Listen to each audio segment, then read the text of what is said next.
世界が驚愕した子どもの楽園。300年前の日本はなぜ世界一子どもに優しかったのか。江戸の SDGs 子育て編。わーい、楽しい。待って。気をつけて遊ぶんだよ。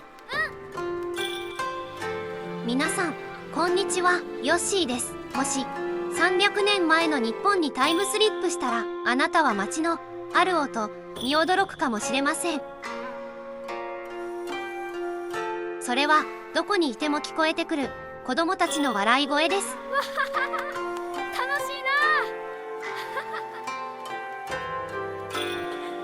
な。わあ、すごい。見てみんな、楽しい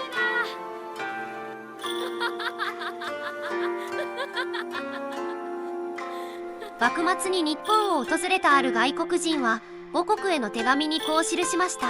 この国は子供たちのパラダイスだ。これほど幸せそうな子供は世界中どこを探してもいないだろうと。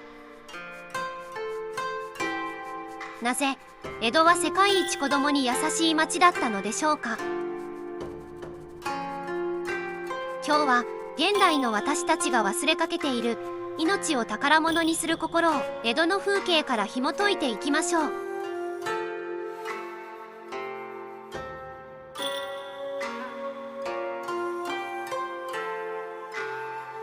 第一章、町全体が大きな家族だった。カゴの中の鳥はいついつである夜明けの晩に。江戸時代、子育ては親だけの仕事ではありませんでした。もうちょっとだよ。もっとゆっくりね。長屋の路地裏を覗けば、そこには現代の私たちが驚くような光景が広がっています。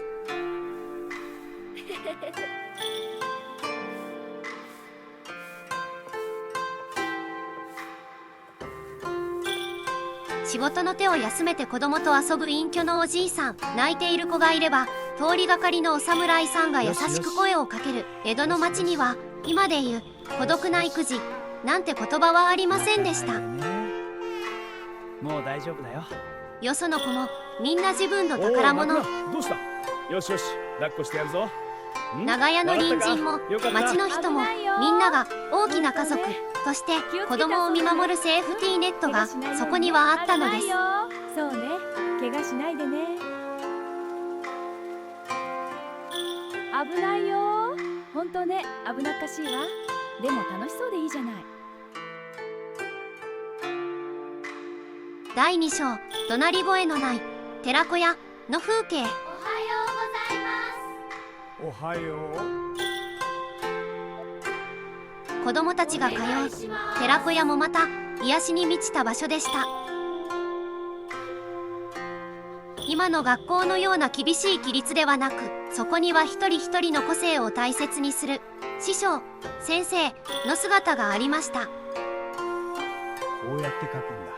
江戸の教育は褒めて伸ばすのが基本。どうだ、わかったか。はい、わかりました。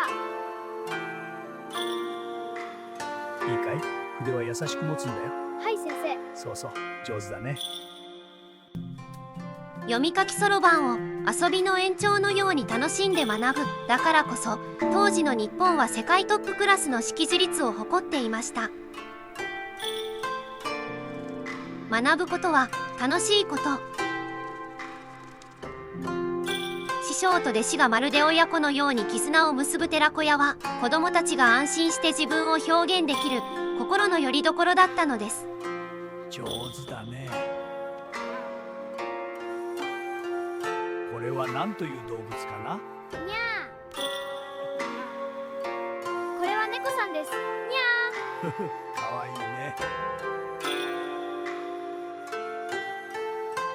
第3章、綱吉がまいた優しさの種。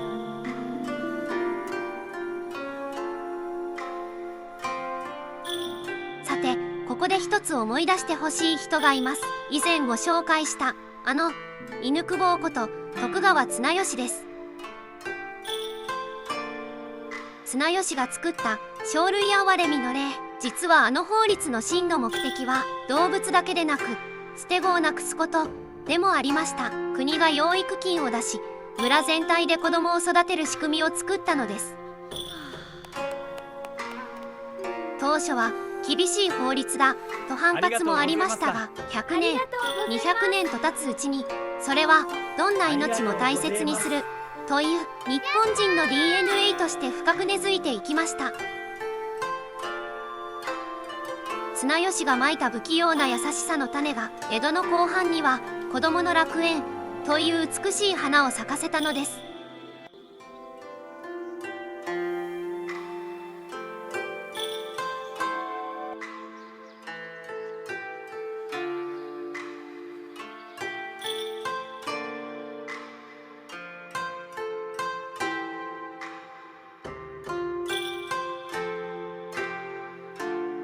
最終章300年後の私たちへ。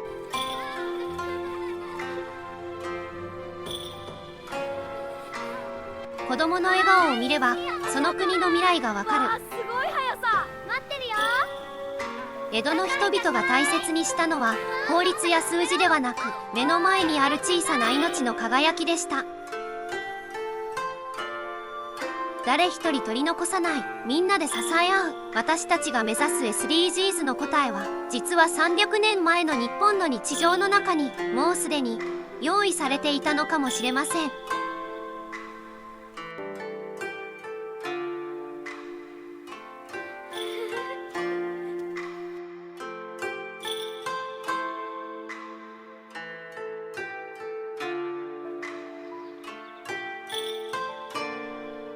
忙しい毎日に疲れた時はちょっとだけ江戸の空を思い出してみてください。そこには今も変わらない子供を思う優しい眼差しがあふれています。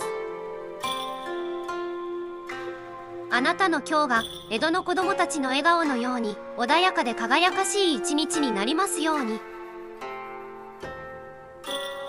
それではまた。